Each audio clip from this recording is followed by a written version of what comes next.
en qui le ministre se reconnaît comme un partenaire important pour l'accompagner dans cette charge. Et nous sommes là pour l'encourager au nom de tous les évêques. Comme j'ai eu à le dire autrefois, nous comptons sur sa jeunesse, sur ses énergies. Et là, en échangeant avec lui, j'ai compris que les gens le savaient avant. Et il connaît bien la situation sur le terrain, parce qu'il était parmi les gens qui haussaient le ton pour dire non à la façon dont la justice... et je suis conscient qu'il est conscient, je suis content qu'il est conscient que c'est un défi pour lui, un défi énorme, et ce n'est pas facile. Et nous ne pouvons que l'encourager. J'ai attiré son attention, je l'ai encouragé particulièrement sur un aspect qu'il aura à vivre régulièrement au regard de notre environnement sociopolitique, dépression.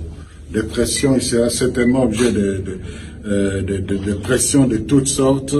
Là, il vaudra bien faire les choses, qu'il tienne bon. Il est très jeune, il a un avenir.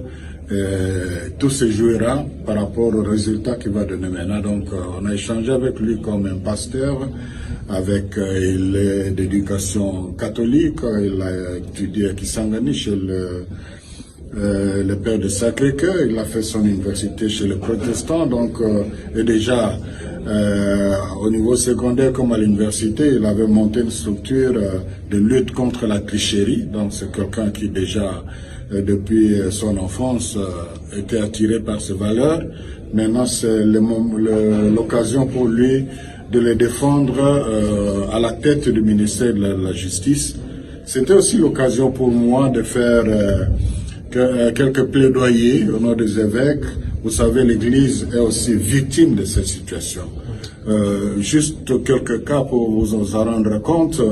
Il y a des concessions qui sont spoliées, derrière ce sont des soi-disant grands. À Lubumbashi, par exemple, la concession du grand séminaire. Si vous allez à Kisangani, l'archevêque de Kisangani, Monseigneur Utembi, s'en plaint. Ici à Kinshasa, à Rigini, la concession de la Kosuma des religieux, c'est la police en plus qui vient s'imposer de force, sans même négocier, parce que, écoute, est-ce qu'on peut aller de l'avant comme ça? Et il est conscient, nous l'encourageons, et là, si on fait ça déjà avec une structure comme l'Église, à plus forte raison les petites gens.